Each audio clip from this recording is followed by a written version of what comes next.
Benny, should the Celtics trade for Eric Gordon? I actually think that the Celtics are pretty set in terms of shooting.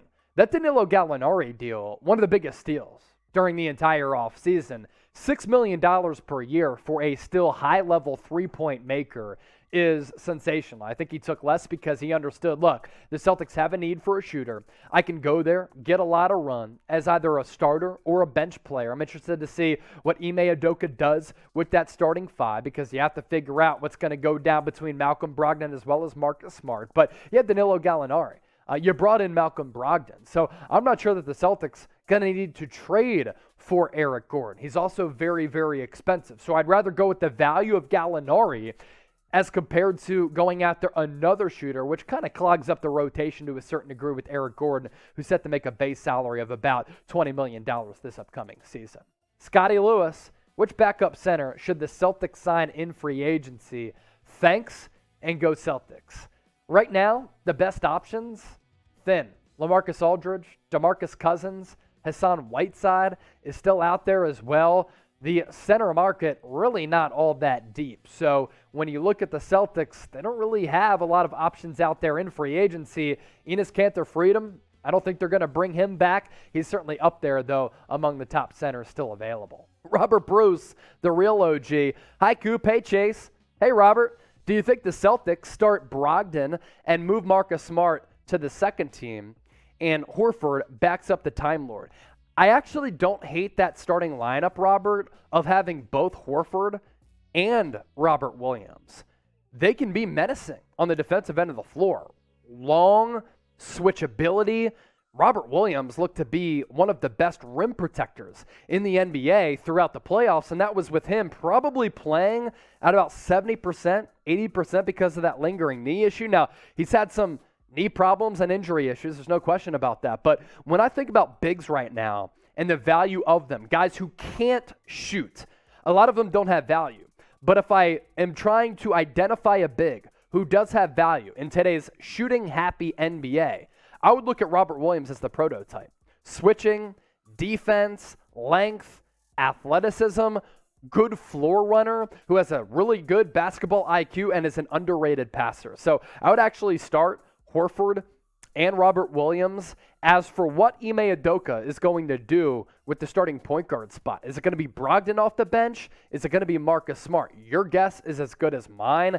I have no idea, Robert, what they're going to do. It's actually fascinating to see what Ime Udoka does do at those 1 and 2 spots and with that backup point guard.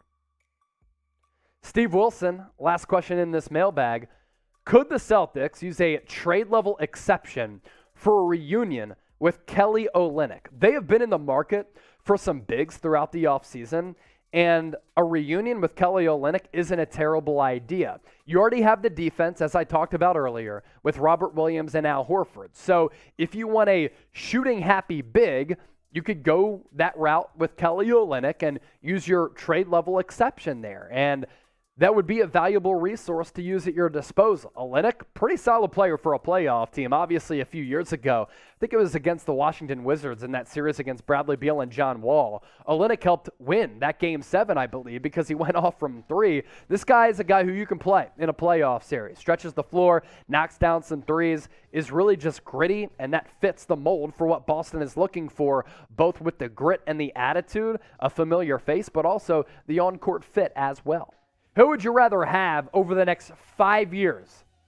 Operating under the premise and knowing that Kevin Durant, 34 years old, KD for Kevin Durant, DM for Donovan Mitchell. A lot of people are going to go KD. If you go DM, I like the boldness there. Mason Gunnarsson. Who would you say are the top 10 players in the NBA? Good timing with this question because I just got together with producer Coop just for fun. And I just wanted to put together my top 10 list of NBA players. Last year I did the same, and the list has changed dramatically from a year ago. So these are my current top 10 players in the NBA. I'm going Giannis 1 because I think in a playoff series, nobody can stop him. He's the most physically dominant, and somehow he continues to get better and better year after year. And he's the best player on both ends who nobody in the league can really stop. And number 2, it's Steph Curry.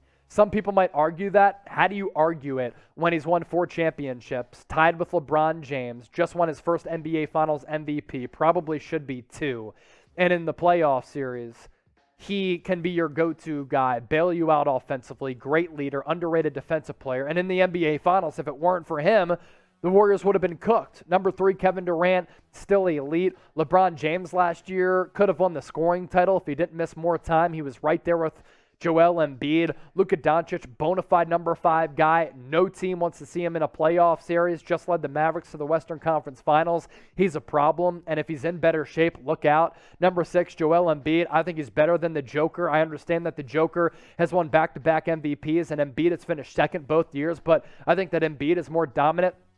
Kawhi Leonard at number 8. He's missed a lot of time with injuries. He could be higher, but he's lower on this list because of those injuries. But he was playing at such a great level before that partially torn ACL in the playoffs 2 years ago. If he doesn't go down, like the Clippers could have won the NBA championship. At number 9, Jimmy Butler. Yes, in the regular season, his numbers are down. In the playoffs, though, this guy is one of the best big game performers, and I think he's maybe the most underrated player in the NBA. And sneaking in at number 10, edging out Jason Tatum, is Ja Morant. Injury concerns with him moving forward, a little bit of a concern. The consistency of Jason Tatum might be more, but Ja Morant, he has so much upside and so much potential.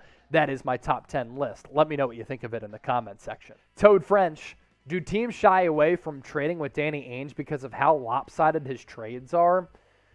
I don't think so. I mean, Danny Ainge has fleeced some teams. I mean, he fleeced the Sixers when he played that good buff to let or make the Sixers think that, they were going to take Markelle Fultz. The Sixers moved up and traded away a pick to take Fultz, and then the Celtics went back to 3, and they drafted Jason Tatum because they knew that Lonzo Ball was going to go number 2.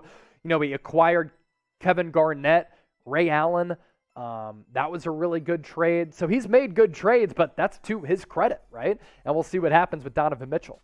Sam with this one, will John Collins get traded? If so, where and what can the Hawks get back?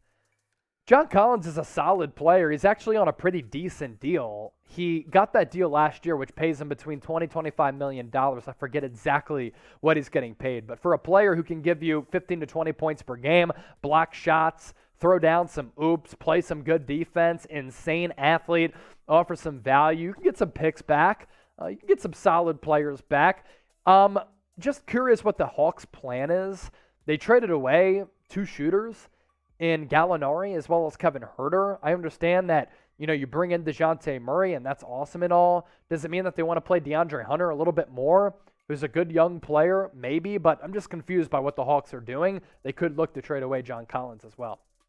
Now, I want to put you to the test here in the comment section. I want you to name a player that could become a first-time All-Star at the NBA level in 2022-2023. Who's it going to be? Let us know right now. My vote, Tyrese Maxey. We begin with this one coming in from Evan Hinders, one of our loyal subscribers. Be like Evan and subscribe to the channel today. Magic trade Jonathan Isaac for Patrick Williams, and they swap first-round picks. Jonathan Isaac is coming off an injury-plagued season. Patrick Williams missed a lot of last year. Jonathan Isaac, I'm pretty high on him. Really good athlete who I think figures in nicely to the Magic's plans. If I were to want one on my team, if I were building a roster, probably would actually go Patrick Williams, though. I think he's the better defender, maybe more of a reliable three-point shooter, but I don't think you can go wrong with either Jonathan Isaac or Patrick Williams, 2 very good young players. I think the big thing there, Evan, as you put your GM hat on, it's the first-round pick swap. Jarrell, the Jazz are on the rebuilding mode. What about Jordan Clarkson? Look, if they trade away Donovan Mitchell, I think they could trade away Jordan Clarkson. I think they could trade away some of the other pieces on that roster. That would signal a full rebuild. And if I'm rebuilding a franchise and I trade away D-Mitch, I trade away Rudy Gobert, I'm trying to just do what OKC has done, stockpile a bunch of young talent, get some future draft picks, and rebuild organically, especially for a team in Utah that's in a smaller market. It's not really a destination free agent city where big-time free agents want to go to, so you're kind of forced to build within the draft. I think that's the best route for Utah, and if you're rebuilding, why not trade away Jordan Clarkson, who's one of the best six-man scorers in the NBA, to get players back or get picks back? Jay and Dorian Stevenson, they've really become loyal subscribers of late, tuning into all of our shows. Greatly appreciate it. If Miami is unsuccessful in acquiring KD or Donovan Mitchell, what direction should they go in improving their roster? Do you think Melo and Boogie are and should be options? You brought back Dwayne Dedmon, who is the backup for Bam Adebayo, so I don't think that Boogie Cousins really makes all that much sense. Carmelo Anthony as a bench option, yeah, maybe. You brought back Martin, who's a really good guy who can come in off the bench, figure out what's up with Duncan Robinson. Can he get him back on track? You're looking at a Miami team that doesn't really need to do much if they can't acquire KD or Donovan Mitchell because they just made it to the Eastern Conference Finals, a Game 7 with Boston, and that game could have gone either way. Imagine if Jimmy Butler would have hit that pull-up three in the guts of that game. So if you don't land KD and Mitchell as you go big fish hunting, that Miami Heat roster in pretty solid shape. I talk about those deals that they made. They brought back Victor Oladipo, so a really good roster. Hopefully Kyle Lowry can stay healthy because last year he really wasn't, and you have the best coach, or at least one of the best, in Eric Spoelstra and Pat Riley, the Godfather. Before we wrap up this mailbag, subscribe to the channel if you haven't already done so. By doing so, you stay in the know with all things NBA, NFL, and college football with multiple videos per day, and you get to join in on our mailbags, youtube.com/chatsportstv, or just hit that red sub button.